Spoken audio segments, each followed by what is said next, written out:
আপনাকে স্বাগত আমাদের এই আজকের যে ফেসবুক লাইভ প্রোগ্রামে। তো অনেক ক্যান্ডিডেট অনেক ডিমান্ড ছিল যে এরকম কোনো স্যার বা ম্যাডামকে আমরা যেন ইনভাইট করি যারা মানে টেট এক্সাম দেওয়ার যে অভিজ্ঞতা বা কোয়ালিফাই উনি করেছে। এবং আপনার কথা কি বলবো, আপনি তো 105 এরকম একটা স্কোর কিভাবে তুললেন? আর আমাদের স্টুডেন্টরা আপনার যে এক্সপিরিয়েন্সটা এটা জানতে চাই, বা কি প্রসেসে আপনি এই স্কোরটা করলেন, কিছু একটু বলুন। আচ্ছা, আমার ইন্ট্রোডাকশন তো আপনি দিয়েছেন, তারপর আমি বলছি। আমি সংহিতা সিংহ। আমি পাশ করেছি 2021-এ, টেট কোয়ালিফাই করেছি। তারপর জয়েন করলাম 22-তে। তো এখন টেট টিচার হিসেবে কর্মরত রয়েছি। তো প্রথমে আমি আপনাকে ধন্যবাদ জানাবো এরকম একটা প্রোগ্রাম করার জন্য। কেন কি, এখনকার দিনে মোটিভেশনটা সবচেয়ে বেশি আগে দরকার। ঠিক আছে, আমরা যখন পরীক্ষা দিতে যাই তখন কিন্তু এরকম কোনো প্রোগ্রাম পাইনি। যে সবারই একটা ভয় থাকে যে না, কিভাবে পরীক্ষাটা দেব, কিভাবে স্ট্র্যাটেজিটা কি হবে। ঠিক আছে, তো আপনি এরকম একটা প্রোগ্রাম করেছেন, তাতে আমি আশা করি অনেকেই উপকৃত হবে। তো ম্যাম, আচ্ছা। প্রথমে আপনার বলতে চাই যে আহ, যতগুলো মানে শুধু টেট এক্সাম না, যদি কোন কম্পিটিটিভ এক্সামের জন্য কেউ যদি প্রিপেয়ার হয়, তাহলে তার প্রথম যে স্টেপটা কি হবে, বা কিভাবে তার মাইন্ডসেটটা করতে হবে যে আমি কম্পিটিটিভ এক্সাম ফেস করবো বা এটা কোয়ালিফাই করবো, তার কিরকম একটা মাইন্ডসেট নিয়ে আগে চলতে হবে? প্রথমত তো হচ্ছে আমাকে লক্ষ্য স্থির করতে হবে যে হ্যাঁ, এটাকে আমার পেতেই হবে। যা কিছু করেই হোক, যত মানে বাধাই আসুক না কেন, আমাকে এটা পেতে হবে। এখন যে কোনো কম্পিটিটিভ এক্সাম গুলোতে দেখুন, হাজার হাজার ক্যান্ডিডেট পরীক্ষা দিচ্ছে, আর সিট থাকছে মাত্র হয়তো 100 হতে পারে বা 150 হতে পারে। কিন্তু আমার লক্ষ্য থাকতে হবে, আমার তো এতগুলো সিটের দরকার নেই, আমার শুধু একটা সিট দরকার। যে কোনো ভাবেই হোক আমার একটা সিট লাগবে। তো সেটা পাওয়ার জন্য আমার যা কিছু করার দরকার, আমার সবটা আমি দিয়ে দেবো, বাস এতটুকুই। মানে আমাদের লক্ষ্য থাকতে হবে, আমার তো একটা সিট লাগবে, সেই হিসাবে আমাকে পড়াশোনা করতে হবে। তো স্পেশালি আজকে আমাদের যে প্রোগ্রামটা এটা টেট এক্সামের ব্যাপারে, কারণ কি কিছুদিন আগে একটা প্রেস মিটিং হয়েছিল। তো এখানে আমাদের সুশান্ত স্যার যে বলেছিল যে 1500 মানে অ্যাপ্রক্স একটা রিক্রুটমেন্ট হবে। তো ওই প্রেস দেখাতে এখন যারা বিএড ডিলেট করলো, তো তাদের মধ্যে একটু দৌড়ঝাপটা একটু বেড়ে গেছে যে হয়তো বা কিছু সময়ের মধ্যে এক্সাম হতে পারে। এবার এক্সাম যদি এক্সাম সময় হয়ে যাবে, কিন্তু একটা স্টুডেন্ট যদি প্রিপারেশন নেয়, তো প্রথম স্টেপটা কি থাকবে? যে প্রিপারেশন কি তার সিলেবাসটা নাকি প্রিভিয়াস ইয়ার, না প্রথমে বই নিয়ে নেবে, কোন বিষয়টা প্রথমে দিক থেকে দেখতে হবে? যে কোনো পরীক্ষাই হোক, আগে প্রথমত হচ্ছে আমার সিলেবাস। আমি যে কোনো ক্লাসের পরীক্ষা দিই বা যে কোনো কম্পিটিটিভ এক্সামই দিই না কেন, আমার ফার্স্ট অফ অল তোমার সিলেবাসটা আগে হাতে রাখতে হবে। সিলেবাসটা ভালো করে পড়তে হবে, সিলেবাসে কি কি আছে সেটা জানতে হবে আগে। তারপর হচ্ছে দেখো, সিলেবাসের মধ্যে আমাদের টোটাল 150 নম্বরের পরীক্ষা হয়। মার্কস ডিস্ট্রিবিউশন আচ্ছা। যেটা, ঠিক আছে, 150 মধ্যে 30-30 করে 5 × 30, 150। ঠিক আছে, এর হুম। মধ্যে সিডিপি আমরা দেখতে পাচ্ছি কিন্তু 30, কিন্তু হ্যাঁ, অ্যাকচুয়ালি অবশ্যই। কিন্তু সিডিপিটা কিন্তু 30 নয়, 30+। ওই যে প্রত্যেকটা ল্যাঙ্গুয়েজ থেকে 5 মার্কস করে সিডিপি ভাগ আছে হুম। ওখান থেকে, তাহলে 4টা 4 × 5। হ্যাঁ, তাহলে এখানে 30+20 টোটাল কিন্তু সিডিপি মার্কস মানে কিন্তু 50।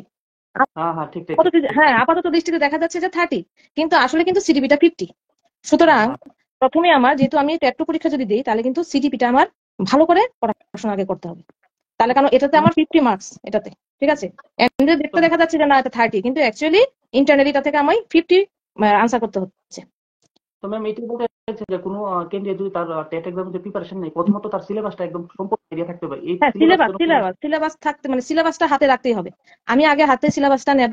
সিলেবাসটা অনুযায়ী আমার প্রত্যেকটা পয়েন্ট, প্রত্যেকটা সিলেবাসে যা যা আছে সেটা আমি তো আর বই কালেকশন বলতে বই কালেকশন করতে পারি বা অনলাইনে যে কোনো রিসোর্স আমি নিতে পারি। ঠিক আছে, এখন 5টা সাবজেক্টের মধ্যে আমি 5টা খাতা বানাবো।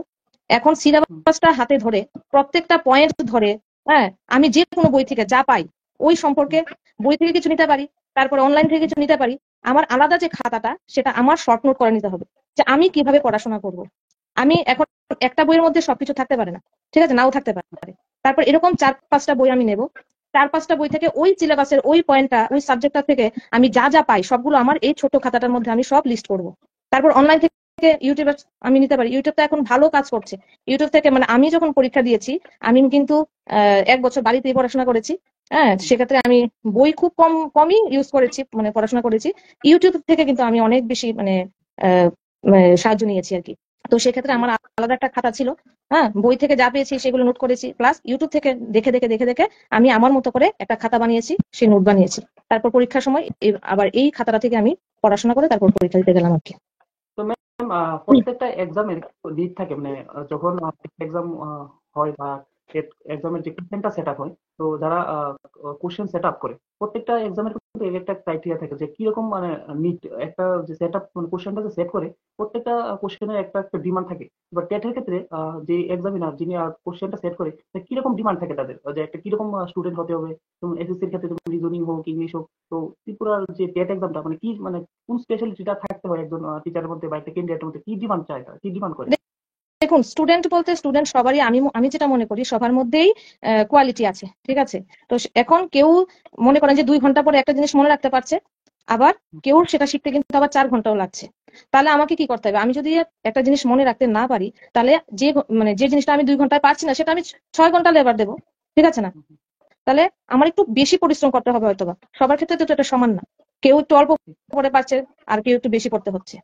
আর সবচেয়ে বড় ব্যাপার হলো যে আমার প্রিভিয়াস ইয়ারের যে কোশ্চেন গুলো সেগুলো আমাকে ভালো করে স্টাডি করতে হবে। তাহলে আমি বুঝতে পারবো যে কোথা থেকে কিরকম ভাবে প্রশ্ন করছে, কি টাইপের প্রশ্নগুলো করছে, সেগুলো একটা ধারণা হয়ে যাবে। সেই হিসাবে আমি পড়াশোনা করবো বা প্রিপারেশন নেবো আর কি। আহ, একটা পয়েন্ট এখানে তুললেন যে প্রিভিয়াস ইয়ারের কোশ্চেন। হ্যাঁ, প্রিভিয়াস ইয়ারের কোশ্চেনটা যদি একজন ক্যান্ডিডেট দেখে মানে তার কি সেই লেভেলটা কি জানতে পারবে নাকি, যে প্রত্যেক ইয়ারে যে কোশ্চেন গুলো আসে, যে হ্যাঁ ডিমান্ড যে বললাম বা একটা নিড বললাম, যে মানে এক্সামিনাররা কিরকম টাইপ কোশ্চেন করছে প্রত্যেক বছর বা প্রত্যেক অন্য বছর যে কোশ্চেন গুলো হলো তার সিমিলারই থাকবে না, প্রত্যেক ইয়ার কি কোশ্চেনের লেভেলটা একটু হাই হয়, হ্যাঁ, এই ব্যাপারটা যদি এটা একটু একটা বলতেন। বিরাট ব্যাপার। মানে আমরা যেটা প্রিভিয়াস ইয়ারের প্রশ্নগুলো যখন আমরা স্টাডি করছি তখন দেখতে যে প্রত্যেকবারই কিন্তু পরবর্তী ইয়ারে কিন্তু একটু কঠিন ধরনের প্রশ্নগুলো হচ্ছে। সেক্ষেত্রে আমাকে মানে একদম খুঁটে খুঁটে একদম মানে ভিতরের যা আছে একটা যে কোনো একটা বিষয় আমি নিলাম, মানে যা আছে ভেতরে 4-5টা বই নিয়ে এটার মধ্যে থেকে যা প্রশ্ন হতে পারে সবটাই কিন্তু আমাকে স্টাডি করতে হবে। আর দিন দিন তো কিন্তু মানে প্রশ্ন কঠিন হচ্ছে। আগের তো ওরা ম্যাম আমরা যেরকম দিয়েছি এর পরের বছর আরেকটু টাফ হয়েছে, এখন হয়তো আরেকটু টাফ হতে পারে। সুতরাং আমাদেরকে সেই হিসেবে কিন্তু প্রিপারেশন নিতে হবে। একটা ব্যাপার যেহেতু বললেন যে কোন মানে সিলেক্টিভ কোনগুলো পড়তে হবে আর কোনগুলো ছাড়তে হবে। এবার যেহেতু সিলেবাস ব্যাপারে আমরা এখন সময় কথা বললাম, এবার প্রিভিয়াস ইয়ার যখন কোশ্চেন গুলা যখন সে একটা স্টাডি করবে তারপরে কিন্তু একটা আসবে যে মেটেরিয়ালস আমি কোনগুলো পড়বো, কারণ এখন সময়ে অনলাইন বলুন অফলাইন বলুন মানে মেটেরিয়ালস এত পরিমাণে স্টুডেন্টই কনফিউশন হয়ে যায় যে এইটাই পড়ুন নাকি এইটা পড়ুন। মার্কেটে গেলে মানে বই অ্যাভেলেবেল, তো হ্যাঁ, একটা সময় দেখি নিতে গেলে এত পরিমাণে মেটেরিয়াল সে কালেক্ট করে নেয়, সেগুলো সামার এক্সপিরিয়েন্স একটা মানে ভালো বা একটা রোড ম্যাপ দূরে যে সে কন্টিনিউ স্টাডি করবো সেরকম একটা পাজল হয়ে যায়। নোট সিলেক্ট করানোর লেগে সে কি করতে হবে? দেখুন, এটাই আমি বললাম যে যদি আমি বেঙ্গলি গ্রামার যদি আমি মনে ধরি, ঠিক আছে, তো সেখানে কবি পরিচিতির কিছু কোশ্চেন আছে, বঙ্কিমচন্দ্র বলো বা রবীন্দ্রনাথ ঠাকুর বলো, ওদের জীবনী নিয়ে কিছু কোশ্চেন টোশ্চেন আছে। তো এগুলি আমরা আগে এগুলি কার কার দিয়েছে এগুলি একদম সেট আপ করে নেব। এখন 6 এর বই বা 7 বই এগুলি ওই কবিতার মধ্যে বা গল্পের মধ্যে এগুলো থাকে কবি পরিচিতি, এগুলো আমরা 2-3টা বই মিলে কালেক্ট করবো, কালেক্ট করে নিজের মতো করে আলাদা একটা খাতায় লিখে নেবো, ঠিক আছে? আর গ্রামারের ক্ষেত্রে গ্রামারের ক্ষেত্রে দেখুন, ইউটিউবটা আমার ক্ষেত্রে বিশেষ মানে খুব কাজ করেছে। এমনকি আমাদের ত্রিপুরারই একটা কোচিং সেন্টার একজন স্যার আছে, আমি নামটা বলছি না, ওনার চ্যানেলটা আমি খুব ফলো করতাম। মানে ওনার ওই স্যারের যদি আমি মানে ফলো করে মানে এত ভালো ফল পেয়েছি, মানে স্যারকে আমি অন্তর থেকে এখনো মানে কৃতজ্ঞ স্যারের কাছে। তো ওই স্যারের যদি আমি চ্যানেলটা, শুধু এ স্যার না, যে কোনো বাংলাদেশেরও আমরা বাংলা ব্যাকরণের বাংলাদেশের বিভিন্ন চ্যানেল আছে, পেজ আছে, তো ওগুলো যদি আমি ফলো করি আমার সিলেবাস অনুসারে, মানে মেন কথা হচ্ছে আমার সিলেবাসটা হাতে রাখতে হবে। সে সিলেবাস অনুসারে আমার যা যা করণীয় আমি যেখান থেকে যা কিছু পাই সেটা আমি নোট করে নেবো, বাস। এটা হচ্ছে মেন কথা। তবে আপনারা যারা পরীক্ষা দেবে নতুন, আমি তাদেরকে বলছি যে ইউটিউবে যেরকম বিভিন্ন শব্দর যে শ্রেণী বিভাগ টিভাগ আছে বা যে কোনো ব্যাকরণ হোক, আপনারা ইউটিউব থেকে ক্লাসগুলো করুন। অনেকগুলো ক্লাস অনেকেই করায়, মানে যার থেকে ভালো লাগে সেটাই করুন, কিন্তু ওগুলি আপনারা ফলো করুন, আপনাদের কাজে আসবে। তো এবং ম্যাম এগুলি নোট করে রাখবেন, কারণ ক্লাস দেখে কিন্তু পরীক্ষা দিতে মানে দেওয়া যাবে না। তো সেগুলো আগে নোট করে রাখতে হবে, ভিডিও দেখা আগে নোট করে রাখতে হবে। আর তাহলে ম্যাম ইংলিশ গ্রামার যদি বলি, হ্যাঁ, ইংলিশ গ্রামারে যদি বলি, ইংলিশ গ্রামারের ক্ষেত্রে ইংলিশ গ্রামারটা যে কোনো স্যার থেকে হোক বা আমরা অনেকেই এখন বিভিন্ন কাজের মধ্যে ব্যস্ত, সুতরাং আমরা আগে যে পড়াশোনাগুলো করেছি এগুলো হয়তো বা অনেকটাই মনে নেই। তো সেগুলো আবার কিন্তু নতুন করে গ্রামারগুলো একটু যে কোনো স্যার থেকে একটু সাহায্য নিয়ে নেওয়া ভালো আর কি, নিয়ে নিলে ভালো হবে। ডিটেইলস এর ব্যাপারটা যেহেতু আমরা এখন ডিসকাস করতেছি, তো ম্যাডাম একটু সময় করে আপনার প্রত্যেকটা সাবজেক্ট একটু টাচ করে যায়। তো সিটিপির জন্য স্পেশালি আপনি কোন অনলাইন বা অফলাইন বা কোন মেটেরিয়ালস গুলো আপনি বিশেষ করে ফোকাস করতেন সিটিপির সিডিপি ব্যাপারটা? যদি আমি বলি, হ্যাঁ, সিডিপিও একজন আমি ইউটিউব থেকে দেখেছিলাম, একজন ম্যাডাম পড়ায়। হ্যাঁ, তো আমি মনে করি যে আমার সঙ্গে যারা আছে অনেকেই সেটা ফলো করেছে ইউটিউব থেকে, এটা ফলো করতে পারেন। আরেকটা আরেকটা বই আছে আমি যেটা ফলো করেছি, বলে দিচ্ছি। এটা হচ্ছে complete guide to primary TET, Rita book agency.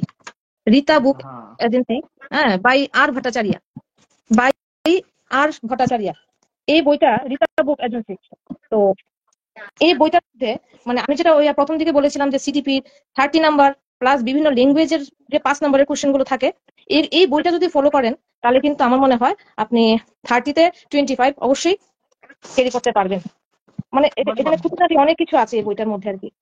তো ম্যাম এখানে আমি একটা জিনিস অ্যাড করতে চাইছি যে একটা নাম্বার বলতে 50 অনেকে ধরতে হয়তো বা একটু কনফিউশন হচ্ছে 50 নাম্বারটা কোথায় থেকে আসছে। হ্যাঁ, মানে সিডিপিতে কিছু থাকে এবং অন্য যে সাবজেক্ট গুলো আছে ওইখানে মানে যেরকম এখানে ইংলিশ হোক কিন্তু বা ওটাকে আমরা 30 ধরতে পারবো না, আমরা 50 ধরতে ধরতে লাগবে। এটা কিন্তু তো ম্যাম আসলে মানে লুকানো থাকে, সেই যে 20 নাম্বারটা সেটা কিন্তু লুকানো থাকে, তো ম্যাম অ্যাকচুয়ালি কিন্তু 50 সিডিপিতে। তো এবার যে কোয়ালিফাইং মার্ক হলো মানে 90, যদি জেনারেল ক্যাটাগরিতে হয় তো 90 আর এসসি এসটি 85। একটা সাবজেক্ট যদি ভালো স্ট্রং থাকে তাহলে কিন্তু ওই যে কোয়ালিফাইং মার্কের 50% একটা সাবজেক্ট পেলে ম্যাম উঠানো সম্ভব হচ্ছে। একটু সরি, আবার একটু বলুন। বলছিলাম যে 90 তো একজনের কোয়ালিফাইং মার্ক। তো হ্যাঁ, এবার যদি একটা স্টুডেন্ট সাবজেক্টে যদি সে 50 বা 45 যদি একটা মার্ক উঠায় হুম, নেয় তাহলে তো সে হুম। অলরেডি 50% হ্যাঁ, যে এই জন্য মার্কটা। আমি বলছি যে সিডিপিটা ভালো করে করতে হবে। সিডিপিতে আমি 50-তে যদি আমি 40 উঠিয়ে নিই, হ্যাঁ, তাহলে কিন্তু ওদিক থেকে আর বেশি লাগছে না। ঠিক আছে, 4-15-60, হ্যাঁ, এমনিতে 100 উঠে যাচ্ছে, এদিকে 40 আর ওদিকে যদি 15-15 করেও আমি যদি পাই তাহলে কিন্তু 100 এভাবেই উঠে মানে এমনিতে উঠে যাচ্ছে। সুতরাং সিডিপিটা আমার ভালো করে করতে হবে। আমরা যেহেতু কেউ যদি বিএড বা BEd, মানে বিএড করছে তার কিন্তু যে সেমিস্টারে বা 2 বছরের কোর্সের মধ্যে সেই এডুকেশন সাবজেক্টটা রয়েছে। তো ওইখানে বিএড ডিএলএড এর যে মানে স্টাডিটা বা যে ওইখানে যে কোশ্চেন গুলো উনি প্র্যাকটিস করতো, তো এবার টেটের ক্ষেত্রে সেটা হেল্প কতটুকু হয়? হ্যাঁ, হ্যাঁ, অবশ্যই অবশ্যই অবশ্যই হবে। এই বিএড যে 2 বছর আমরা করলাম ওখান থেকে তো আমরা কাজে লাগবেই। তো কিন্তু সবটা তো আর আসবে না বা আমাদের এই স্টেটের সিলেবাসও নেই। এই জন্যই বললাম যে সিলেবাসটা হচ্ছে মেন, সিলেবাসটা হাতে ধরে ওই বইগুলো থেকেও আমরা পড়াশোনা করতে পারবো। যেখান থেকে যা পাই, যে বই থেকেই হোক না কেন, এম এর বই হোক বা বিএড এর বই হোক, ডিএলএড এর বই হোক, আমরা সিলেবাসটা হাতে নিয়ে তারপর কিন্তু আমাদের প্রিপারেশনটা নিতে হবে। যেখান থেকে যাই পাই সেটা খুঁজে খুঁজে বার করে আমার নিজস্ব নোট বানাতে হবে। এটা হচ্ছে মেন কথা। সিটিপি পেপারে যে থিওরি গুলো যখন আপনি প্র্যাকটিস করতেন বা রিভাইজ করতেন মানে স্টাডি করতেন, তারপরে সিটিপির ক্ষেত্রে কিন্তু খুব কনফিউশন কোশ্চেন গুলো যে খুবই কনফিউশন কোশ্চেন। তো ওই হুম। কনফিউশনটা দূর করার কি স্ট্র্যাটেজি ইউজ করছিলেন যে ওই যে কোশ্চেনের যে 4টা অপশন, 4টা থেকে কারেক্ট আনসারটা খোঁজা, মানে আমরা তো প্রায় সময় দেখি যে 4টা অপশন মধ্যে 4টি মনে হয় যে আনসার, কিন্তু তারপর আপনি কিভাবে এই 105 যে স্কোরটা বলেন, আপনার কিরকম স্ট্র্যাটেজি ছিল এই সিটিপির ক্ষেত্রে? সিডিপির মধ্যে আমার যে মেইন স্ট্র্যাটেজিটা সেটা হচ্ছে আমাদের বর্তমান যে পড়াশোনা, বাচ্চাদের যে বর্তমান যেভাবে আমরা পড়াশোনা করাবো, সেটার মেইন ইয়ে হচ্ছে যে আমরা স্টুডেন্টের ফেভারে গিয়ে সবকিছু কাজ করব। সেটা হচ্ছে মেইন কথা। আমার কোশ্চেন যাই দোক, কোশ্চেনের আনসারটা হবে স্টুডেন্টের ফেভারে যা হয় তাই। বুঝতে পারছেন তো আমি কি কথা বললাম? যে অবশ্যই। মেইন মাথায় রাখতে হবে কোশ্চেনের আনসারটা ওইটাই হবে যেটা স্টুডেন্টের ফেভারে যাবে। স্টুডেন্টের ভালোর জন্য যেটা হবে আনসার সেটাই হবে। হ্যাঁ, হ্যাঁ, ঠিক। এটা খুব একটা ভালো পয়েন্ট ম্যাডাম। আমরা অনেক সময় যাচ্ছে বইয়ের মধ্যে বা এখানে সেরকম পেয়েছি, কিন্তু না, কিন্তু কোশ্চেনটা এরকম সেট আপ করে প্রেজেন্ট অফ মাইন্ড ইউজ করতে যে 4টা অপশনের মধ্যে এখানে সুইটেবল আনসার কোনটা, এটা বইয়ের সাথে কোনো রিলেট থাকে না সময়। আমি কিছু কিছু হ্যাঁ, অপশন হ্যাঁ, দেখলাম হ্যাঁ, যে বইয়ের মধ্যে এক্সামের ক্ষেত্রে মানে কোশ্চেন সেট আপটা তারা একদম সেই ক্লাসের পরিস্থিতির উপর ডিপেন্ড করে কোশ্চেন গুলা সেট করে, এরকম সেই তাই সেই নাকি? সেই সেই হ্যাঁ। এটাই হচ্ছে মানে মূল মন্ত্র, যেটাকে আমরা বলি যে মূল মন্ত্র আর কি। মানে স্টুডেন্টের ফেভারে যে আনসারটা হবে সেটাই কিন্তু আমাদের আনসার হবে। সেটাই মূল মন্ত্র রেখে তারপর আমাদের এগোতে হবে। তো ম্যাম যেহেতু আমরা একটু করে আমরা এগিয়ে যাচ্ছি, আরেকটা ব্যাপার, যখন টেটের ক্ষেত্রে কোনো টপিক কি মানে এতটাই ডিপলি পড়তে হবে, কারণ জানার তো আর শেষ নেই। কারণ এক্সাম দিতে গেলে কিছুটা একটা সময় একটা ধরাবান্ধা থাকে যে 6 মাস বা 1 বছর পড়বো, কেউ তো আর কন্টিনিউ 2 বছর 3 বছর কন্টিনিউ করা সম্ভব না। কোনো টপিকে কি একদম পিএইচডি করতে হবে নাকি এই একটা লামসাম বা কিছু একটা নলেজ রাখলে চলবে যে টপিক গুলা? দেখুন, যে হ্যাঁ, যে কোনো টপিকই হোক মানে ওই যে সিলেবাসটা হাতে নিতে হবে ওই টপিকটা অনুযায়ী। মানে যতটুকু ডিপলি আমি পড়তে পারি, কারণ এখন নতুন মানে এখন যে পরীক্ষাগুলো হচ্ছে সেগুলো কিন্তু দিনকে দিন কিন্তু মানে কঠিনতর হচ্ছে। তো সেক্ষেত্রে আমার যতটা গভীরে গিয়ে আমি ওই টপিকটা পড়াশোনা করতে পারবো ততই কিন্তু আমি ভালো আনসার করতে পারবো। কারণ যত জানবো ততই কিন্তু আমি লিখতে পারবো। এটাই হচ্ছে মূল কথা।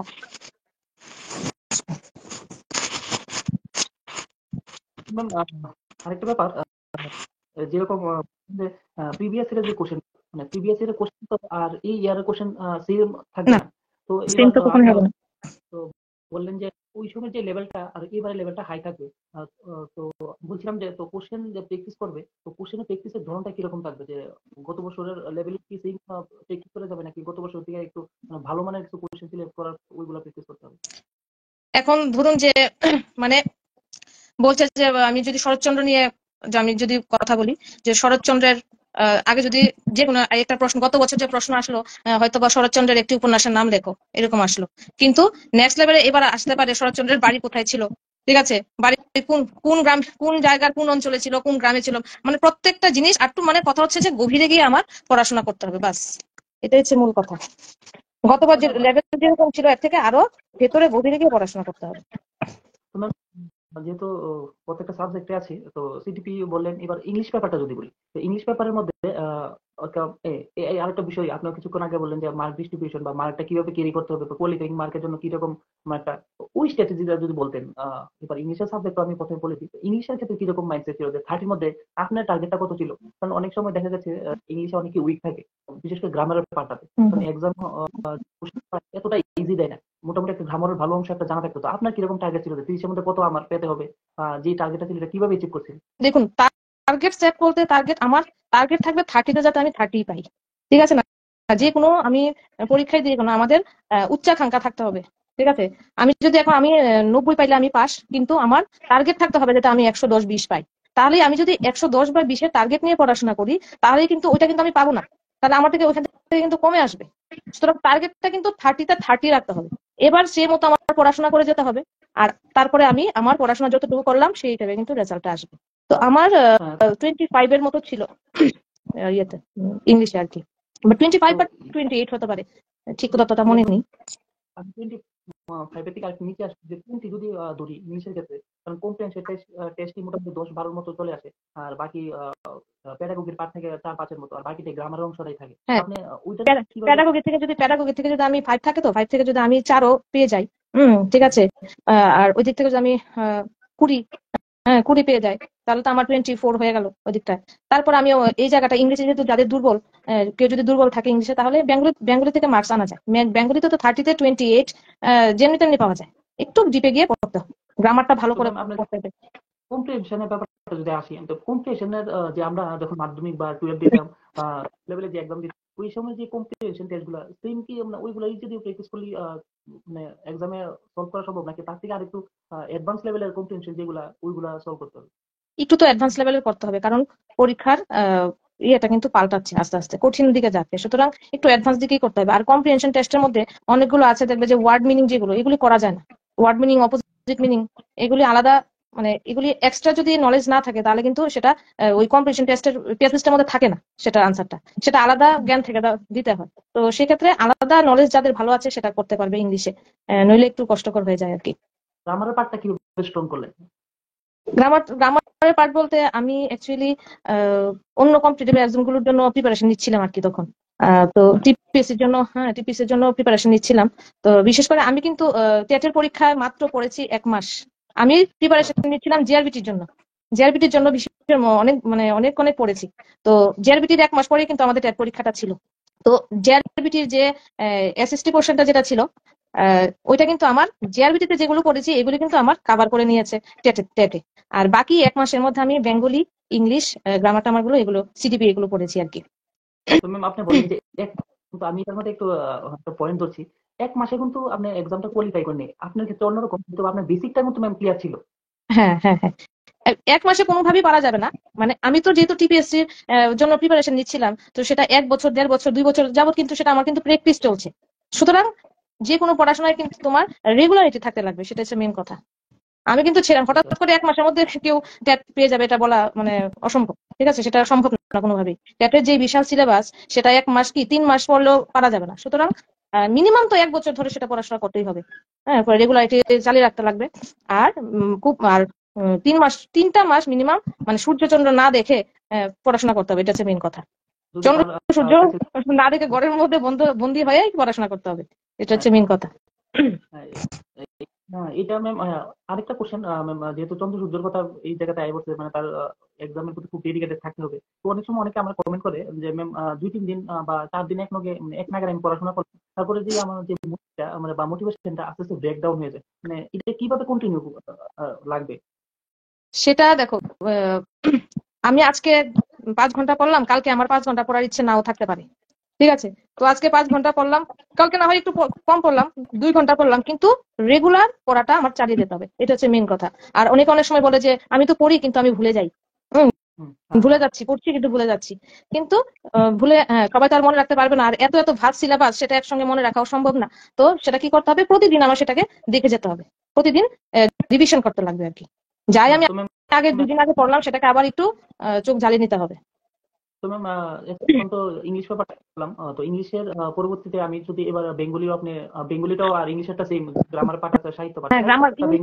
ইংলিশে যে বেসিক গ্রামারটা যে কোনো স্যার বা যার যার এক্সপিরিয়েন্স আছে তার থেকে একটু ভালো করে একটু বুঝে নিলেই হয়ে যাবে। কারণ গতবার যেরকম প্রশ্ন এসেছে এবার তো সেম সেম প্রশ্নটা তো আর আসবে না, কিন্তু ওই প্যাটার্নটা কিন্তু সেম আসবে। গ্রামারের প্যাটার্ন কিন্তু সেম। বাংলা তো যেরকম কবি পরিচিতি আমি আজকে এরকম পড়লাম, আরো ভিতর থেকে দিয়ে দিল সামনে বছর, কিন্তু ইংলিশ কিন্তু গ্রামার বলতে আমার আজকে টেন্স করলাম, তো টেন্সের এই যেগুলো মানে রুলস এর মধ্যেই কিন্তু যা আসবে এই রুলস এর মধ্যে থেকে আসবে। সুতরাং টেন্সের সেই রুলসটা আমার ভালো করে জানলেই আমি আমি মনে করি যে মানে তোমার অ্যাটেন্ড করতে পারবে আর কি। ম্যাম একটা জিনিস একটু রিয়েলাইজ করলাম, প্রত্যেক বছর একটা ট্রেন্ড থাকে। 2021-এ যেরকম ছিল, কিন্তু 2022-এ আমি বেঙ্গলি যে সাবজেক্টটার কথাই বললাম, বেঙ্গলির ক্ষেত্রে আমাদের সময় দেখতাম যে সাহিত্য পাঠ থেকে মানে খুব মানে মোটামুটি প্রায় 10 থেকে 15 মার্ক টাচ করতো। কিন্তু 2022-এর ক্ষেত্রে দেখলাম সেই নাম্বারটা অনেকটা কমিয়ে আমাদের পাঠটাতে তারা অনেক ফোকাস করলো। এখানে দেখলাম 7-8 একটা সাহিত্য পাঠ থেকে দিল, আর বাকি যে নাম্বারটা সবটাই আপনার এই গ্রামের পাঠের ক্ষেত্রে। তো হ্যাঁ, গ্রামার। এই স্টুডেন্ট মানে ফেস করবে। সেটাই, মানে আমার হচ্ছে সিলেবাসে যাই দিয়েছে আমার কোনো কিছু ছাড়া যাবে না। যা দিয়েছে, যা সিলেবাসে আছে সেটাকে সবটাকে আমার ভালো করে, আমি কোনো কোনো একটা টপিক আমি বাদ দিতে পারবো না, সেটা হচ্ছে মেন কথা। সবটাই আমার ভালো করে পড়তে হবে। এখন আমরা তো জানি না কোন দিয়ে মানে কোন বছর সাহিত্য থেকে আসবে, কোন বছর ব্যাকরণ থেকে আসবে বেশি। সুতরাং প্রিপারেশনটা আমার ফুল সবটা থেকে নিতে হবে, যা পড়বো তো সবটা থেকে ভালোভাবে পড়বো। তো ম্যাম বেঙ্গলি পার্টটা গেল, এবার আপনি যেহেতু টেট টু ভালো একটা স্কোর করলেন, তো এসএসটির যে এসএসটির মার্ক ডিস্ট্রিবিউশনটা বা কোন জায়গা থেকে আপনি মেটেরিয়ালস গুলো কোনটি ফোকাস করছেন, বা কোন ক্লাস পর্যন্ত এসএসটির পার্টটা ভালো স্ট্রং হলে কোন ক্লাস ধরে আপনি ফোকাস করছিলেন, এটা যদি একটু ডিটেলস জানাইতেন। আমি একটু আগে বলেছিলাম যে আমি ওই জিআরবিটির প্রিপারেশন নিচ্ছিলাম, তাছাড়া টিপিএসসির জন্য আমি কম্পিটিটিভ এক্সাম গুলো দিয়েছি। সেক্ষেত্রে আমি ওইখান থেকে যেগুলো মানে কোচিং সেন্টার থেকে যে স্টাডি মেটেরিয়ালস গুলো পেয়েছি সেগুলো আমি পড়াশোনা করেছি। তবে 2 বছরের যে অভিজ্ঞতায় আহ, বাচ্চাদের যে পড়াচ্ছি, সেক্ষেত্রে আমি বলতে পারছি যে 6 to 10 6 to 10 আমাদের এসএসটি সিলেবাস যা যা আছে এগুলি যদি আমরা ভালো করে পড়াশোনা করি, তাহলে কিন্তু আমি আনসার করতে পারবো এখান থেকে। এবার সবকিছু আছে 6 to, হ্যাঁ, এনসিআরটি বই থেকে আর কি বলছি। এনসিআরটি যে এসএসটি বইগুলো আছে 6 to 10, মিনিমাম 6 to 10 আমার ফলো করলে আশা করি রেজাল্ট ভালো করা যাবে, এসএসটি তে ভালো মার্কস আসবে। তো 6 to 9, তো একটা বা আপনি হ্যাঁ 6 to 9 বা 10 হ্যাঁ, পর্যন্ত। 6 এবার to প্রত্যেকটা 9 যে পাবেন। সিলেবাস আছে যে মানে যেমন বলুন বা নদী, এইসব যে টপিক গুলা, ওইটার কি মানে ভালো কন্টেন্ট নিতে গেলে কি আরো উপরে যেতেই হবে, মানে আমাদের হ্যাঁ, টেট টু যে মেজারমেন্ট। ভালো তো শেষ নেই, ভালো তো শেষ নেই। আমি যদি এগুলি পড়া শেষ করে আমি যদি টাইম পাই, আমি আরো আরো গভীরে গিয়ে পড়বো, তাহলে অবশ্যই আমাকে 11 বা 12 এর বইগুলো কালেক্ট করে সেগুলো পড়াশোনা করতে হবে। তো ম্যাম পড়াশোনা যেহেতু ব্যাপারটা, এবার পড়াশোনার সঙ্গে কিন্তু এক্সাম কোয়ালিফাই বেটার করাটা কিন্তু একটু মনে হয় আমার একটু গ্যাপ থাকে। এবার সে যে এবার স্টাডিটা করবো, সেটা কি মানে তার হার্ড ওয়ার্ক অবশ্যই দরকার। আমিও এরকম সময় দেখেছি অনেকে হয়তো বা 7-8 ঘন্টাও পড়ে, কিন্তু সময় আপনি বললেন যে মানে বেসিকটা ক্লিয়ার ছিল আগের থেকে, ওই কারণে 1 মাসে আপনি মোটামুটি একটা সিলেবাসটা কভার করতে পারছেন। তো এবার অনেকের সময় সে 1 বছর বা 2 বছর কন্টিনিউ করছে তার ওই মানে টেটের প্রিপারেশনটা, এরকম সময় 6 মাসে ক্লিয়ার করে নিচ্ছে। কিন্তু এই যে 1 বছর বা 6 মাসের যে ডিফারেন্সটা, এটা কিভাবে মানে 6 মাসের প্রিপারেশনটা সে কোয়ালিফাই করতে পারলো, কিন্তু 1 বছর মানে তার স্টাডিটাও সে কোয়ালিফাই করতে, তো এরকমটা কেন হয়? ওই যে 1 বছর ধরে পড়লাম কিন্তু মন লাগিয়ে পড়লাম না, আর আমার বেসিকটাই ক্লিয়ার নেই, শুধু আমি বইটা আছে বাস পড়ছি দেখে যাচ্ছি। ঠিক আছে, কিন্তু আমার মূল কথা হচ্ছে আমার বেসিকটা ক্লিয়ার থাকতে হবে এবং পড়াশোনা রেগুলারলি পড়াশোনা করে যেতে হবে, সেটা হচ্ছে মূল কথা। 1 বছর করলাম কিন্তু এবার পড়াতে আমার কোনো মন নেই, সেগুলো আমি মাইন্ডে রাখলাম না, আমি কোনো স্ট্র্যাটেজি ইউজ করলাম না, তাহলে কিন্তু সেগুলো কোনো কাজে আসবে না। মূল কথা হচ্ছে আমার প্রত্যেকের আলাদা আলাদা স্ট্র্যাটেজি থাকে। আমি আমার মতো পড়বো, আপনি আপনার মতো পড়বেন। যে যে যা নিজের স্ট্র্যাটেজি তৈরি করতে হবে, লক্ষ্য স্থির করতে হবে, একটা টাইম টেবিল রেডি করতে লাগবে, তারপরে নোটস নিজের মতো রেডি করতে লাগবে। সুতরাং নিজের মতো আমি কোনো একটা সাবজেক্ট বা কোনো একটা টপিক কিভাবে মনে রাখবো সেই স্ট্র্যাটেজিটা কিন্তু আমার নিজেকেই তৈরি করতে হবে। আচ্ছা, আমি এখন বাড়ির আমার আশেপাশে কারোর বাড়ির নাম দিয়ে যা যা কিছুই হোক কিভাবে মনে রাখলাম সেটা আমার ভিতরে থাকতে লাগবে, আমি নিজেই তৈরি করব, সেটা কাউকে বলা যাবে না। সুতরাং কিভাবে কোন জিনিসটা মনে রাখবো নিজের স্ট্র্যাটেজি নিজেই তৈরি করে সেটাকে মনে রাখতে হবে। মানে আপনি বলতে চাইছেন যে হার্ডওয়ার্ক তো পরিশ্রমের কাজটা কিন্তু সবাই করে, কিন্তু পরিশ্রম মানে কায়দাতে পরিশ্রম হচ্ছে বড় কথা, মানে হ্যাঁ স্মার্ট হ্যাঁ, ওয়ার্কের টেকনিক কাজ। টেকনিক টেকনিক ইউজ করতে হবে। আমি শুধু গাধার মতো খাটলাম কিন্তু কোনো টেকনিক ইউজ করলাম না, তাহলে কিন্তু সেই রেজাল্টটা পেতে আমার অনেক দেরি হবে। সুতরাং যে যার যার মতো নিজস্ব টেকনিক ইউজ করে আপনি কিভাবে মনে রাখবেন সেটা আপনি নিজের মতো করে তৈরি করবেন, সেটা হচ্ছে তো ম্যাম মূল কথা। ব্যাপার যেহেতু এবার মানে 2014 চলে, হয়তো বা 2025 এক্সাম হতে পারে, কারণ গত 2022 যে ক্যান্ডিডেট ছিল মোটামুটি অ্যাপ্রক্স 40,000 ক্যান্ডিডেট আছে। এইবার আশা করি ইনক্রিজ হবে। তো ইনক্রিজের ব্যাপারটা যারা বিএড ডিলেট করলো, যারা এবার ফ্রেশার্স বা দুই তিনটা অ্যাটেম্প অলরেডি দিয়ে নিছে, তো যারা ফ্রেশার্স তারা ভয় পাইতেছে, যারা অলরেডি দুই তিনটা এক্সাম দিয়ে নিছে, তো মানে তারা নতুন ভাবতেছে যে তারা তো অনেক এক্সপিরিয়েন্স আছে, দুই তিনটা এক্সাম দিছে। তো ফ্রেশার্স আর যে মানে এক্সপিরিয়েন্স হোল্ডার তার ভিতরে একটা কনফিউশন হয়ে যেতেছে। তো এই ফ্রেশার্স এর ভয়টা কিভাবে কাটাইবো ওই তারা থেকে? কোনো কোনো ভয়ের কিছু নাই, কারণ আমিও প্রথমবার অ্যাটেম্প করেছি, প্রথমবার অ্যাটেম্প করে কিন্তু পেয়ে গেছি। তো সেক্ষেত্রে ভয়ের কোনো কারণ নেই, ফ্রেশার্স বলে কোনো ভয়ের কোনো কারণ নেই, কারণ পড়াশোনা আমরা নতুন করে করছি না। পড়াশোনা ক্লাস নার্সারি থেকে স্টার্ট হয়েছে, এখনো পর্যন্ত 22-23 বছর পর্যন্ত কিন্তু আমরা পড়াশোনাই করে যাচ্ছি। সুতরাং পড়াশোনা আমরা যেভাবে করে এসেছি সেভাবেই করব, ভয়ের কোনো কারণ নেই। হ্যাঁ, আমরা আমিও ফ্রেশার্সই ছিলাম, আমিও ফার্স্ট অ্যাটেম্পটেই পেয়েছি। সুতরাং ভয় করার কোনো দরকার নেই। আপনারা শুধু পরিশ্রম করে যান, ফল অবশ্যই ভালো পাবেন। হ্যাঁ, এটা মূল ঠিক কথা হচ্ছে বলছেন। পরিশ্রম করতে লাগবে। আমার এটা বলতে এরকম যে মানে যারা ফ্রেশার্স আছে তাদের কিন্তু মাইন্ড একদম ফ্রেশ। হুম। আমার এবার ফার্স্ট অ্যাটেম্প আছে, আমার ফার্স্ট অ্যাটেম্প যদি আমি ক্লিয়ার করে নিতে পারি তাহলে সে তো একদম রিল্যাক্স। এবার ওইটাও একটা ব্যাপার, যেহেতু আমি এবার ফার্স্ট অ্যাটেম্প, এবার যদি আমি ক্লিয়ার না করতে পারি তাহলে কিন্তু সেকেন্ড টাইম আবার একটা বই দুইবার মানে সেকেন্ড সেশনে আবার পড়া, এটা কিন্তু একদম একটা নিজের কাছে নিজের আর মানায় না যে আবার এই বইটা পড়লাম আবার কি পড়ুন। বা 2-3 বছর ধরে অ্যাটেম্প করতেছে কিন্তু তারা ক্লিয়ার করতেছে না, তারা অনেক ডিমোটিভেট হয়ে যায়। তারা কিভাবে মোটিভেট করা যায় বা তারা কিভাবে নিজের প্রিপারেশনটা আরেকটু সার্ভ করবো? দেখুন, আজকে আমি যে জিনিসটা পড়লাম সেটা কিন্তু আজকে পরে রেখে দিলাম, আজকে জানলাম, 2 দিন হয়তো বা মনে থাকবে, কিন্তু 3 দিন বা 4 দিনের দিন কিন্তু এই জিনিসটা আবার মনে থাকবে না। শুধু পরীক্ষায় পাশ করার জন্যই না, আমরা শিখি আমাদের জীবনের জন্য, জীবনের চলার জন্য আমাদের অনেক শিক্ষার দরকার লাগে। সুতরাং শিক্ষা আমি আজকেই করে 2 দিন করে রেখে দিলাম, আবার এই বইটা কেন পড়বো, হ্যাঁ, সেটা মনে আনলে চলবে না।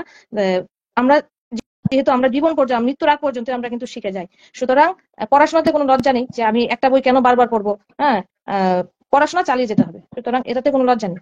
একটা বই বারবার পড়লে কোনো ইয়ে না, আমি আরো বেশি জানতে পারবো, সেটা হচ্ছে মূল কথা। তো ম্যাম আরেকটা ব্যাপার যে ডেইলি যে মক টেস্টের ব্যাপারটা বা যে আহ, আপনি যাই কিছু পড়লেন বা এটা কতটা সময় পর পরে মক টেস্টে কি এরকম কোনো শিডিউল ছিল যে আজকে 1 সপ্তাহ বা 2 সপ্তাহ বা 1 মাস পর পর একটা মক টেস্ট দেবো, বা মক টেস্টের মধ্যে যা কিছু রেজাল্ট আবার কিভাবে মানে অ্যানালাইসিস করতেন, উইক পয়েন্ট কিভাবে স্ট্রং করতে, এটা যদি একটু মানে কইতেন যে কিভাবে এই হ্যাঁ, প্রসেসটা ফলো করতেন? মক টেস্টটা ভীষণ জরুরি, কারণ আমি 1 মাস পর্যন্ত যা যা আমি পড়লাম, তাহলে আমি মক টেস্টটা দিলে আমি বুঝতে পারবো যে আমি কতটুকু উন্নতি করতে পেরেছি, আমি কতটুকু লেভেল মানে এগুতে পেরেছি।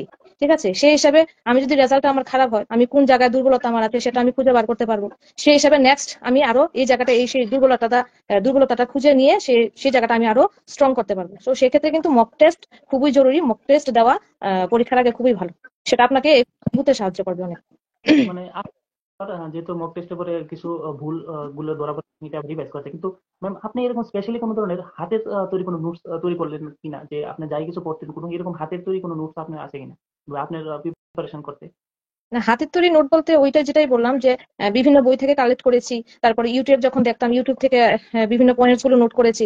সেক্ষেত্রে বই এবং ইউটিউব, আর বই তো এক দুইটা বই না, আরো 4-5টা বই নিয়ে ইউটিউব থেকে নিয়ে সবটা নিয়ে সেটা একটা নিজের মতো একটা করে নোট মানে তৈরি করেছি, তারপর ওইটা থেকে আমি পড়াশোনা করে তারপর গেছি আর কি পরীক্ষা দিতে। তো ম্যাম আপনি 6 মাস বা 1 বছর প্রিপারেশন বা আপনার ক্ষেত্রে ডিউরেশনটা খুব কম। এবার 6 মাস যখন একটা স্টাডি করবে অনেক ধরনের তার কাছে মেটেরিয়াল থাকবে, কিন্তু এক্সামের আগে যে 1 সপ্তাহটা এতটা যে নোটস সে করলো ওইটা কিভাবে সামারাইজ দেবে? ওই যে আমি যে প্রত্যেকটা সাবজেক্টের একটা একটা করে মানে প্রত্যেকটা খাতার মধ্যে কি পয়েন্টস গুলো আমি তুলে রাখবো, কারণ হুম, পরীক্ষার আগের দিন এত ভাস্ট সিলেবাস, আগের দিন কিন্তু আমার সবটা রিভাইজ করে যাওয়া সম্ভব না।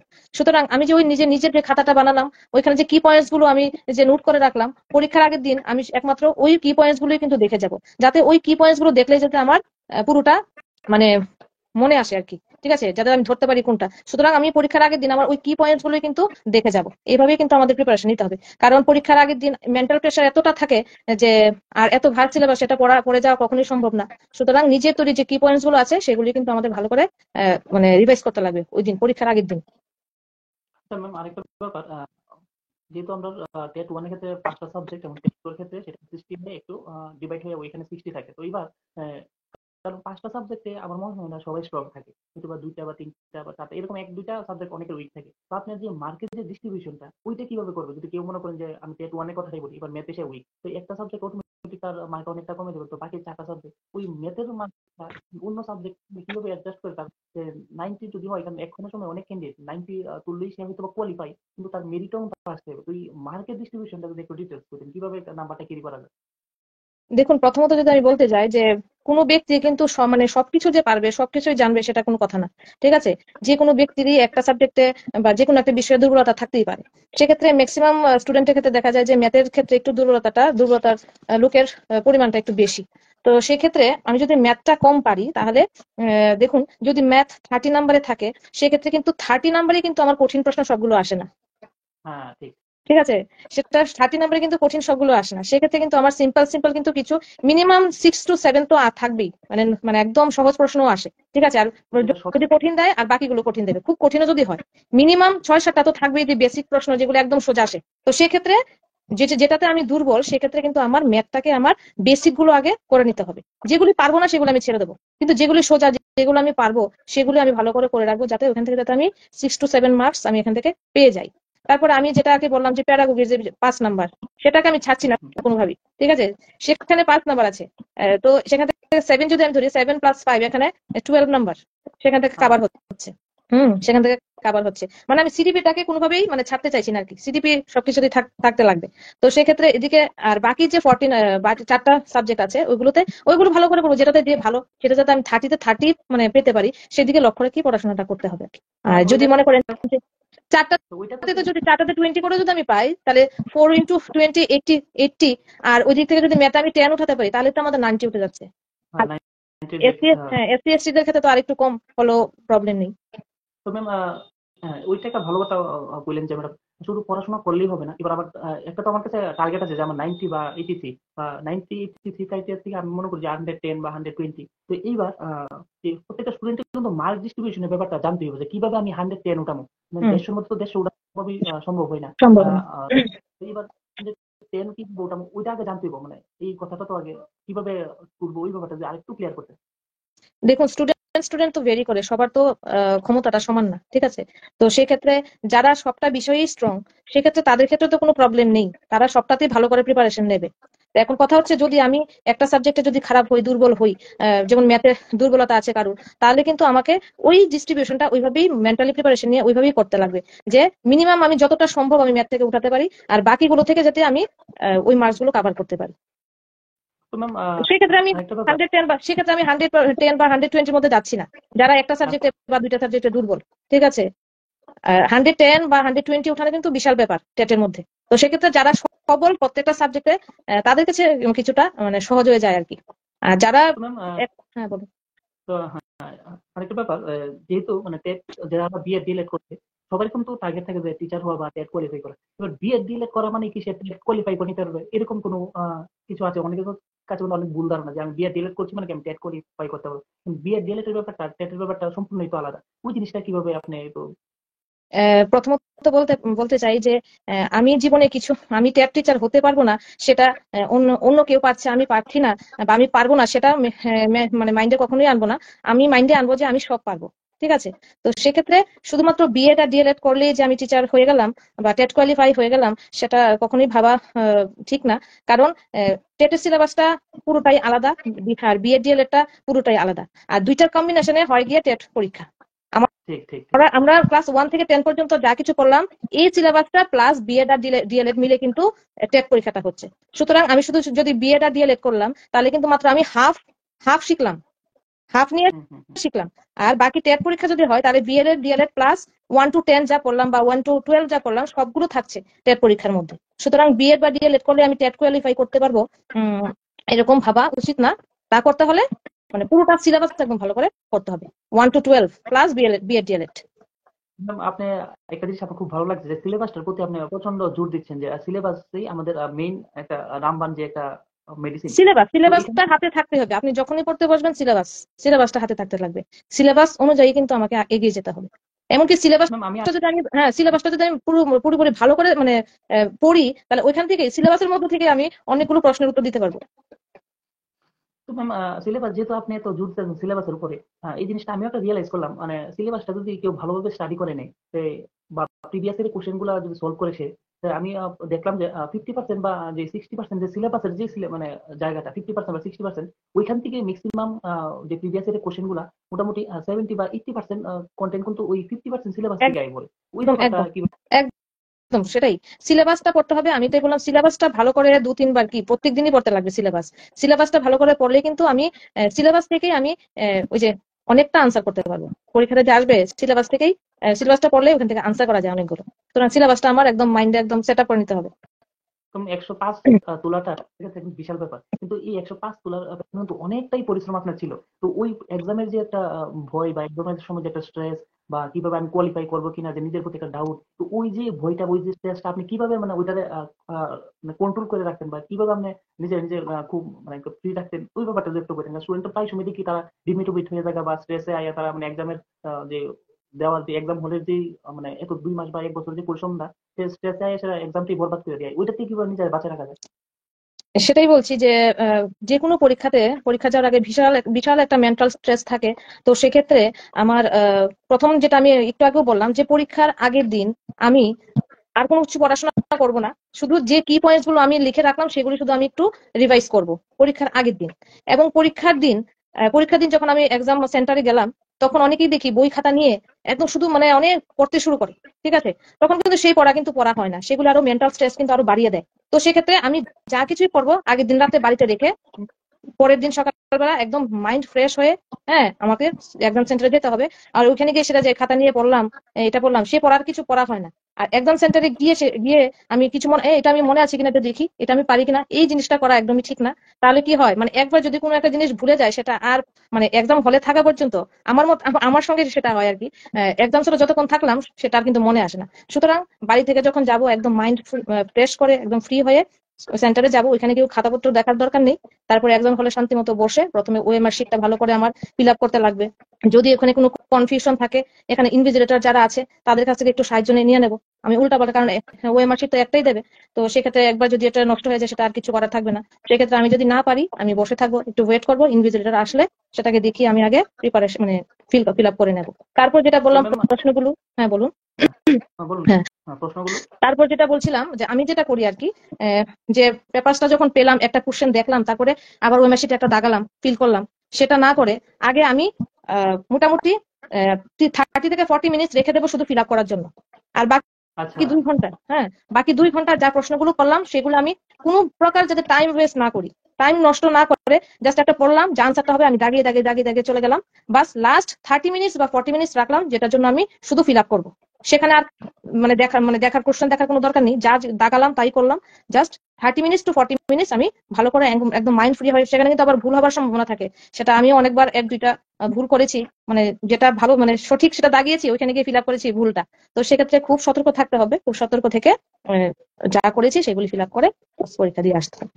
এটা ম্যাম টেটের ক্ষেত্রে আমি দেখলাম একটা অপশন নান অফ দ্য বা উপরে কোনটি নয়, ওই যে মানে ভয়ানক জিনিসটা, ওইটাতে আপনি কিভাবে ওভারকাম পাইছেন, বা ওই জিনিসটাকে আপনি ধরতে পারছেন যে এই আনসারের মধ্যে মানে এই নান অফ দ্য আনসারটা হবে বা হবে না, ওইটা আপনি কিভাবে মানে চেক করতেন ব্যাপারটা?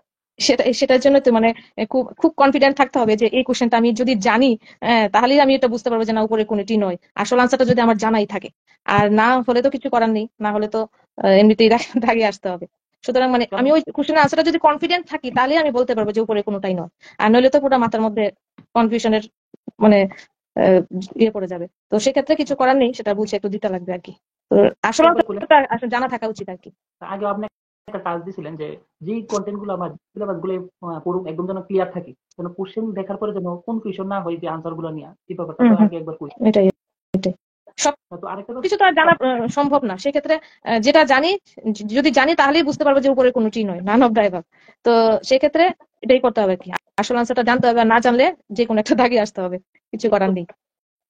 আরেকটা, এটা অনেকে বলে তুক্কা, হ্যাঁ, যে হুম, আমি জানি না এবার 1 2 1 2 1 2 আপনি মনে করেন 150-র মধ্যে 150-এর মধ্যে 130-এর মধ্যে হয়তো বা আপনার জানার মধ্যে হতো, বাকি যে 20টা ওই ওই অপশন গুলা কিভাবে সিলেক্ট করতেন যে না এটাতে দেবো এটা দিয়ে দেবো, এটা তো আপনার কোনো টেকনিক আছে কিনা, বা আপনি যেটা তুক্কাতে বা দিয়া থাকেন ওইটা কারেক্ট হয়েছে যে ওইটা আপনি কিরকম মানে টেকনিক ইউজ করছিলেন? তুক্কা তুক্কা বলতে সেরকম কিছু না, মানে অনেকে 10-20 করে অনেক সময় দিয়ে দেয়, কিন্তু আমি এরকম কোনো সময় করিনি। প্রত্যেকটা কোশ্চেনের আনসারের মধ্যে কিন্তু আমি চেষ্টা করেছি বোঝার আনসার আনসারটা কোন আনসারটা অ্যাকচুয়ালি ঠিক হতে পারে সেটা ভালো করে বুঝে তারপরেই আনসারটা মানে ঠিক করেছি আর কি। সে কথা তো যে আপনার কোনো একটা দিয়ে দিলাম এরকম কখনোই করিনি, প্রত্যেকটা উত্তরটাই মানে ভালো করে বোঝার চেষ্টা করেছি। তো আমার মধ্যে যে আনসার হয়েছে সেই আনসারটাই আমি ঠিক করে এসেছি আর কি। হ্যাঁ, তো ম্যাম আরেকটা যেহেতু অনেক সময় ধরে আমরা এক্সাম দিলাম বা মেটেরিয়ালস এইসব নিয়ে খুব পার্সোনালি ভাবে আই যে আপনার যে এই প্রফেশনে আওয়ার পিছনে আপনার ফ্যামিলি অবশ্যই আপনার খুব সাপোর্ট করছে। তো আপনার ওই ড্রিমটা কিভাবে দেখছেন যে টিচিং প্রফেশনে আমু, এই ব্যাপারটা যদি একটু কথা। টিচিং প্রফেশন বলতে সেটা অনেক অনেক হিস্ট্রি আছে আমার। তো আমি প্রথমত আমি পলিটেকনিকে পড়তাম, পলিটেকনিকে থার্ড ডিপ্লোমা করেছি। তারপরে আমার মেয়ে ছোট ছিল, তো সেক্ষেত্রে আমার এখানে বিটেক করা সম্ভব হয়নি। তো যখন ও ছোট ছিল তখন আমি আমার হাজবেন্ডকে বললাম যে ঠিক আছে, আমি একটা গ্রাজুয়েশন করে নিই। তখন ডিস্টেন্সে গিয়ে আমি গ্রাজুয়েশন করেছি আর কি। গ্রাজুয়েশন করার পর তারপর দেখলাম যে না, এবার এমএটাও করিনি, তো এমএও করলাম। এমএ করার পর এবার তো বিএড ছাড়া আর কিছু হবে না, তো বিএড করতে হবে। তারপরে বিএড করলাম, বিএড করার পর পরের বছরই টেট দিলাম। টেট দিয়ে 1 বছরের মধ্যে প্রথম অ্যাটেম্পটেই পেয়ে গেলাম আর কি। তাহলে ম্যাম আপনার যে একটা এক্সাম্পল মানে কোনো কিছু অসম্ভব বলতেছে না, যেরকম আপনার একটা ফ্যামিলি থাকা বা আপনার সাংসারিক জীবন থাকাতে এরপরে তারপরে যে প্রিপারেশন করা, তো ইচ্ছা শক্তি থাকে তো মনে হয় সম্ভব। মেন হচ্ছে ইচ্ছা শক্তি আর ফ্যামিলি সাপোর্ট। আমি যেভাবে আমার ফ্যামিলির সাপোর্ট পেয়েছি তার জন্য আমি অনেকটাই হতে পেরেছি, এবং নিজের ইচ্ছা শক্তি দুটোই লাগবে। নিজের ইচ্ছা যেরকম লাগবে ফ্যামিলির সাপোর্টও লাগবে। সুতরাং দুটো যখন কম্বিনেশনটা মিলবে তখনই কিন্তু আপনি সাকসেস পেতে পারবেন। সেক্ষেত্রে আমার চেনা জানা যারা আছে তারা জানে যে আমি কতটা মানে বিপদের মধ্যে থেকেও আমি মানে সেটা সাকসেস হতে পেরেছি আর কি। তো যাই হোক, আহ, এখন তো সাকসেস পেলাম। তো আহ, যে আমার মনে হয় যে প্রত্যেকের জীবনে যে স্ট্রাগল পিরিয়ডটা যদি থাকে তাহলে আর মনে হয় না কোনো এক্সট্রা মোটিভেশন দরকার। তা আপনার কাছে কি আপনার মোটিভেশনটা কি আপনার ফ্যামিলি সিচুয়েশন বা আমার নিজের পায়ে নিজে দাঁড়াইতে হইব, ছেলে মেয়ের ব্যাপারটা না, যে আপনার যেন একজন মহিলা হয়ে বা এই স্বপ্নটা দেখাটা কিন্তু বিশাল ব্যাপার।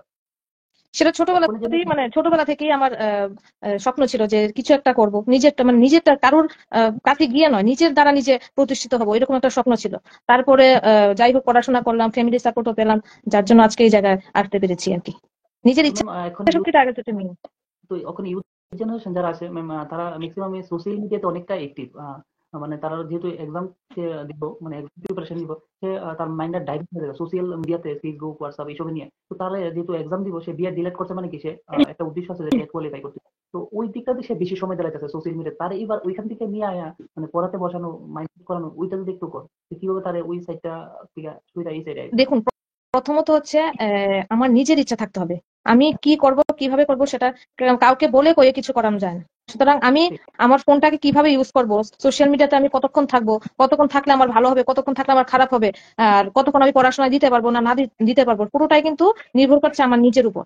সোশ্যাল মিডিয়া যে খারাপ, সবটাই খারাপ এরকম কোনো কথা নেই। তো সুতরাং সবকিছু থেকে আমার ভালোটা কেড়ে নিতে হবে, ভালোটা নিয়েই আমার চলতে হবে। ভালো খারাপ আর সবকিছুর একটা মধ্যেই আছে, ঠিক আছে। এবার আপনার সুতরাং একটা আমার যেটা ভালো, যেরকম আমি বললাম যে ইউটিউব ইউজ করলাম, সোশ্যাল মিডিয়াতে অনেকগুলো পেজ আছে যেগুলো থেকে অনেক ভালো ভালো ইনফরমেশন পাওয়া যায়। সুতরাং হুম, হুম। সোশ্যাল মিডিয়া যে খারাপ এরকম কোনো কথা নেই। যেটা ভালো আমি সেটাই নেবো, মেন হচ্ছে সবটা হচ্ছে নিজের কাছে আর কি। হ্যাঁ, ভালোটা নেবো, খারাপটা। আপনি যখন প্রিপারেশন নিতেন আপনি কখনো সোশ্যাল মিডিয়াতে অ্যাক্টিভ ছিলেন কিনা, ফেসবুক হোয়াটসঅ্যাপ এসব কি ইউজ হ্যাঁ, হ্যাঁ, করতেছেন হ্যাঁ, না? সবকিছুই ছিল, সবকিছুই ছিল। সোশ্যাল মিডিয়াও ছিল, পড়াশোনা ছিল, সংসার ছিল, সবকিছু ছিল। সবকিছু মেনটেন করেই সবকিছু করা যায়। আরেকটা ম্যাম মিডল একটা কোশ্চেন মিস হয়ে গেছে ম্যাডাম। তো টেট এক্সাম ট্রাই করার লেগা মানে কি সেলফ স্টাডি এনাফ নাকি কোনো কোচিং সেন্টার বা কারোর মানে বা কারোর কোনো গাইডেন্সে চলা, কোন জিনিসটা মানে ভালো তার ক্ষেত্রে? সবচেয়ে বেশি আমার যেটা মনে হয় সেলফ স্টাডি ইজ বেস্ট। আপনি যদি নিজের মতো করে নিজে পড়াশোনা করতে পারেন তাহলে মানে এর থেকে বড় আর কিছু নেই। তারপরেও আমরা তো সবাই স্বয়ংসম্পূর্ণ না। অনেক সময় কি হয় আমাদের অনেক কিছু বিষয়ে উইকনেস থাকে, মানে আমরা ওটাতে পারি না, তো সেক্ষেত্রে আমার অন্যের সাহায্য নিতে নিতে হয়। সেক্ষেত্রে আপনি কোচিং সেন্টারে গেলে যেতে পারেন, কোনো অসুবিধা নেই। তারপরে আর এক্সপিরিয়েন্স হোল্ডার কারোর কাছে, কোনো শিক্ষকের কাছে গিয়েও করতে পারেন, তাতে কোনো অসুবিধা নেই। তবে নিজের পড়াশোনাটা নিজের মতো করে নিজের স্ট্র্যাটেজি ইউজ করে করতে হবে, এটাই হচ্ছে মূল কথা। আর কারো তার সাহায্য লাগলে আপনি অবশ্যই নিতে পারেন, তাতে কোনো অসুবিধার কিছু নেই। তার স্ট্র্যাটেজি বা কোন প্রিপারেশন নিতে হবে, তার কিরকম রোড ম্যাপ, আর বিশেষ করে আমাদের এই ভিডিওটা যদি তার কেউ কোনো কে নিয়ে দেখে হয়তো বা তার এই ভিডিওটা অনেকটা হেল্প হবে। একদম, একদম। কারণ আমরা যখন পরীক্ষা দিয়েছি তখন এগুলো অনেক মোটিভেশন করে, এই ভিডিওগুলো অনেক মোটিভেশন করে, তার জন্য আপনাকে অনেক অনেক ধন্যবাদ। কারণ আমরা সময় কিন্তু এগুলো আমরা পাইনি। তো মানে যে ভয়টা অনেক সময় কাজ করেছে কিভাবে করব, এতগুলো কথা বললাম, তার মধ্যে কিছু না কিছু তো তাদের হেল্প করবে বলে আমি মনে করি। হ্যাঁ, এটা একদম কারেক্ট। এবার যদি মনে করেন 50,000 ক্যান্ডিডেট বিএড আছে ত্রিপুরাতে, এর মধ্যে যদি 1,000 স্টুডেন্টও যদি আমাদের এই ভিডিওটা দেখতে হেল্প হয়, এটাই মনে হয় আমাদের সাকসেস। একদম একদম একদম একদম। তো আমরা আজকের যে প্রোগ্রামটা এটা একদম শেষ হ্যাঁ দিকে। তো একটা স্টুডেন্ট মানে শেষ আপনি কিরকম তারে টিপস দিবেন যে 2-3টা যদি আপনি পয়েন্ট তুলে ধরেন যে এইগুলা যদি ফলো করে একটা ক্যান্ডিডেট সেই জিলিতে টেট কোয়ালিফাই করতে হবে, ওই পয়েন্টগুলা দিয়ে আজকের প্রোগ্রাম শেষ করা হবে। আমি যে কোন একজন যে নতুন একজন স্টুডেন্ট পরীক্ষা দিতে যাচ্ছে তাকে প্রথমেই বলবো, তোমার একটা সিটই তোমার দরকার, বাকি সিটগুলোর কথা ভাবার তোমার দরকার নেই। তুমি আগে লক্ষ্য স্থির করবে যে তোমার একটা সিট লাগবে, বাস প্রথম হচ্ছে এই কথা। সেকেন্ডলি, তোমার হাতে থাকবে সিলেবাস। সিলেবাসের প্রত্যেকটা টপিক ধরে ধরে, প্রত্যেকটা টপিক থেকে তুমি যতটা বই পাও, যতটা বই, যতটা সোশ্যাল মিডিয়া হোক বা যে কোনো অনলাইন রিসোর্স তুমি ইউজ করে তোমার নিজের মতো করে একটা খাতায় সেই টপিকটা সব মানে যা যা পাও সবগুলো তুমি নোট করে নেবে। তারপরে উইকনেস যদি কোনো কিছুতে থাকে সেক্ষেত্রে যে আমি সেলফ স্টাডি করবে। সেক্ষেত্রে যদি তোমার কোনো হেল্প লাগে, কারোর কোনো এক্সপিরিয়েন্স হোল্ডার, কোনো শিক্ষক হোক বা কোনো কোচিং সেন্টার, তাহলে তুমি নিতে পারো, কোনো প্রবলেম নেই। তারপরে মাইন্ড ফ্রেশ হয়ে, মাইন্ড ফ্রি হয়ে পরীক্ষা দিতে যাও। একদম ফ্রিলি পরীক্ষা দিয়ে আসো, কোনো ভয়ের কোনো কারণ নেই। এবং যারা যারা পরীক্ষা দেবে সবাইকে আমার তরফ থেকে অনেক শুভেচ্ছা রইলো। ভালো করে পরীক্ষা দাও, অবশ্যই সাকসেস পাবে। একটা করতে আমি শেষ করতে চাইছি, you can achieve everything if you never give up. যদি কেউ কখনো হার না মানে, তার জিত অবশ্যই হবে। একদম একদম, হার মানা চলবে না। আমি একবারে যদি না পারি, বারবার দেখতে হবে। একবার না পারলে দেখো শতবার। একবার ম্যাম যদি না হয়, বারবার চেষ্টা করো। ম্যাম আপনাকে অনেক অনেক ধন্যবাদ। আপনার এত ব্যস্ততার সময়ের মধ্যেও আপনাদের কেন্দ্রীয় এই সময়টা বের করেছেন, তার লেগে অনেক অনেক ধন্যবাদ। ভালো থাকবেন, আবার কখনো দেখা হবে। আর আরেকটা কথা বলে দিই, কারণ আজকের ভিডিওটা দেখার পর অনেক স্টুডেন্টই কইব যে অনেক ডাউট আসতে পারে। যদি এরকম কোনো আমি লিস্ট তৈরি করি স্টুডেন্টের মানে ডাউটের, যদি আপনাকে কখনো ডাকা হয় অবশ্যই আপনি সময় দিবেন তো ম্যাডাম? একদম চেষ্টা করবো একদম। আপনাকে অনেক অনেক ধন্যবাদ। ঠিক আছে ম্যাম, ভালো থাকবেন, আবার কোনো হ্যাঁ সময়। হ্যাঁ।